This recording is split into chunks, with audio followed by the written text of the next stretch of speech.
What do you do if you have a dog with skin allergies that make them itch like crazy? I am a longtime dog owner, and my previous 2 dogs had severe skin allergies. One of my poor girls, Jada, had hot spots throughout the year and she just chewed herself to pieces. And my current dog, Gemma, has even worse allergies. Everything sets her off, from grass to the pollen to the changing of the seasons. Everything makes this poor girl itchy and allergic to everything. So the first thing that you want to do if you're thinking that your dog might have some allergies is to go to your vet. They're going to be able to give you a better idea of what to do for your specific dog, for your specific breed of dog. And it is, to my understanding, that they don't have specific allergy tests. They are going to have more ideas on what to do for your dog. But I also know that you have to advocate for your dog. You're going to have to do a lot of this on your own. They will be mindful of you while you're in the exam room, but there's not going to be a lot of follow-up. There's not going to be a lot of questions, and they're not going to really go through a lot of hoops to help you. So you're going to have to do a lot of this on your own. So these are things that you can be discussing with your vet to see what might work best for you. Now, if you are talking to your vet, if you have a puppy, they are not going to be able to give you certain allergy medications. So they might recommend a Cytopoint shot. This is going to be pretty dang expensive, and it's only going to last a short amount of time. It helps most dogs, but poor Gemma is in the minority. I had discussions with my vet and it did not work as it should have, so it was not a good choice for poor Gemma. So while we were paying a ton of money for things that lasted for a very short amount of time, and my vet and the vet techs were very much in disagreement on time frames and things with this, so I didn't get a lot of the best information on this one, but we do know that it did not work for Gemma. You may do this if you are in that puppy stage. Once they get over a year old, your vet might prescribe Apoquel. Apoquel did not help my Jada, so that was not a helpful situation for us. It's something that you're going to have to test and be mindful of, because it is going to be money out of your pocket as you're taking care of your dog, and if it's not helping, it's probably not worth it to put that into their system. So just have those conversations with your vet as you go. They also may say something like it could be food related. A lot of us immediately jump to it's a food allergy, and it's probably a chicken allergy because we have a lot of information saying a lot of dogs are allergic to chicken. If you're on social media, vets around TikTok have said not every dog has a chicken allergy. And as I have tested with Gemma, I don't think she has a chicken allergy. I don't think it has made any difference to remove that from her diet. However, that is something that you can try early on. So if you are removing chicken from your dog's diet, just taking it out of their food is not going to be enough. My vet explained it to me as most things, and that includes treats, that includes other types of food that are focused on other animal products, all have chicken byproduct in it. So you actually have to go through and read all the labels, even if you have a beef food or a salmon food or whatever, they may be using chicken byproduct, and that's what's going to trip you up. So if you are removing chicken from their diet, you have to do it slowly to adjust their tummies, and you have to do something with like a limited ingredient or some type of prescription food. I was having this conversation with my vet. I tried limited ingredient, which I was able to find certain brands that had just like 5 ingredients in it and no chicken byproduct and all those things for sensitive tummies. And there are also, again, prescriptions that you can get. It's going to be expensive, especially just for a trial, but it is something you might want to look into. I went with the limited ingredient, and removing chicken from her diet, including inside of her biscuits and treats and extra things, didn't seem to help her. So I don't think Gemma has a chicken allergy, but I know she has other allergies. Speaking of which, I know for a fact Gemma is allergic to grass. So if I take her outside in the yard to play and bring her back in, I actually have to wipe her down. I use water wipes that are meant for babies. They're just chemical-free water wipes. They're wipes with water. It's fantastic. And it means that it's not messy. It's not like a paper towel that's going to ball all up and disintegrate as I'm using it. It's just a very simple water wipe that you can use to clean or to clean off babies or whatever. You can use it on your dog paws as well. So for Gemma, I wipe down everything. I wipe her chin, her legs, her paw pads, under her arms, her entire chest, her tummy, all of the areas down there and her legs. I get her nice and clean.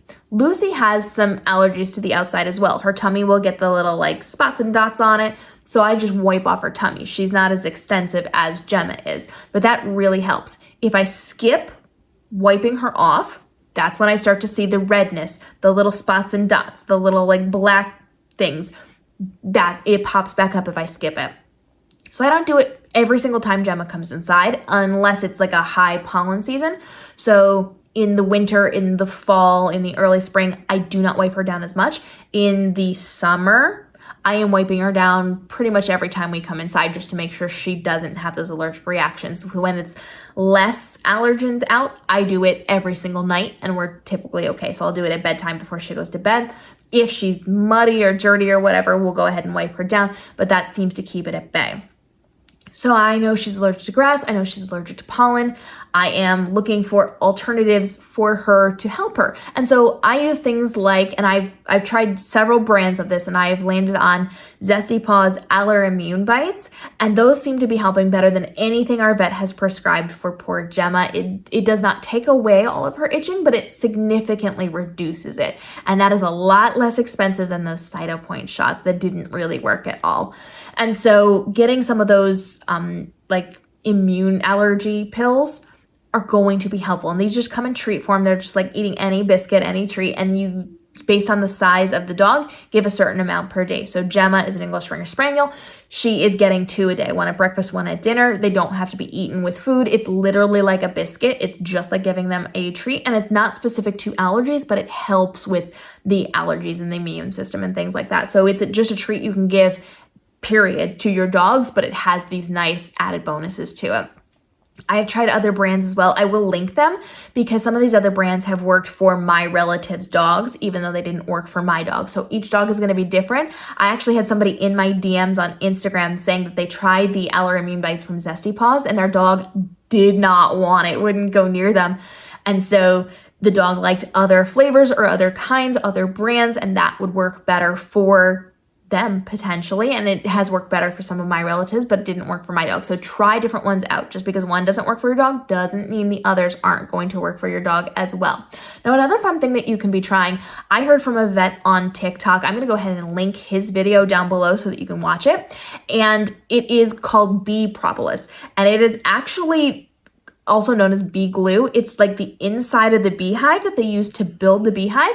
It has all these immune properties inside of it. So this is kind of like the equivalent of how they tell humans to eat a spoonful of honey every day with the local allergens in it from the local bees, because that helps with our human immune system, right? It's along the same lines as that. So this is something that humans can and do eat. It's something your dogs can eat as well. I will link his video down below so that you can check that out, because that gives you a lot more information, but it's something we're actively trying for Gemma right now. You also want to make sure, I'm just checking my notes here, that you are paying attention to, what you're feeding them, paying attention to what is going to work best for your dog's immune system. So check the different types of food. Your dog may be allergic to chicken. Your dog may be allergic to turkey. Your dog may be allergic to other things. You can try things by eliminating them from the diet for a couple of months and checking it. It is a process, unfortunately. But you may or may not get some answers if you go that way. You can go with those shots, or you can go with some of those medications.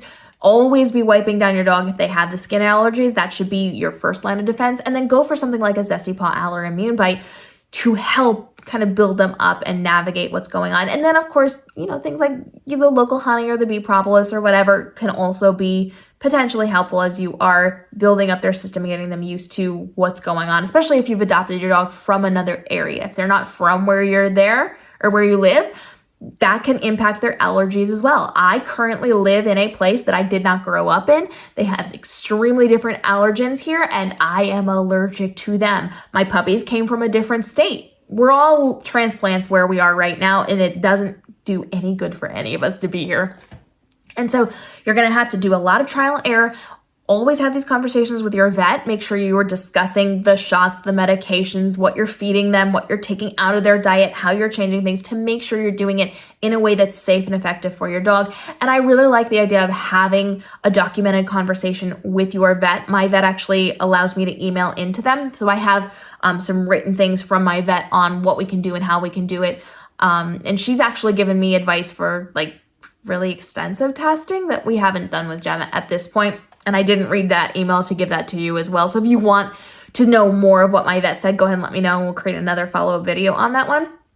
But having that documented back and forth, if you can email them, or if they have an app where they've got like a chat feature so that you can just kind of check in and say, hey, this is what we're trying. This is what we're doing. Is this good? What do you get from the findings of this? Here's what I'm finding. How are you reading into this? How can we work together to make my dog's allergies less of what they are, and see if you can, build yourself a little tribe on this one to really help out with that. They're not going to remember from stepping outside of the appointment that you are going to have with them. So if you want the follow-up, if you want the conversations, you have to initiate that, and you really have to lobby for your dogs when you are talking to your healthcare providers for your pups, because while they definitely care while you're in the room, they have so many other people that they see. They're going to forget a lot of things, and they're not going to actively take those steps to continue this journey with you unless you are kind of forcing them along on the journey.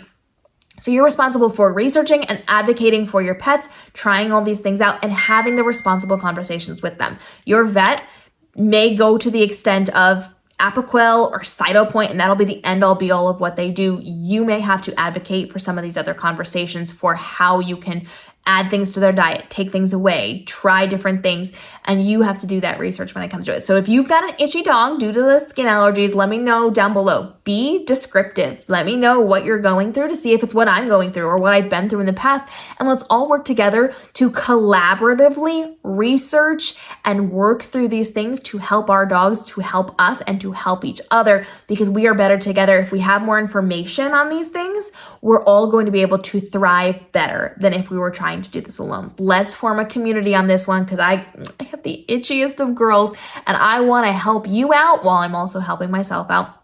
And of course, you can follow along for daily videos helping you navigate the world of being a dog parent so that you can live your best pup lifestyle and take better photos and content of your dogs, travel better with your dogs, help with the health and wellness.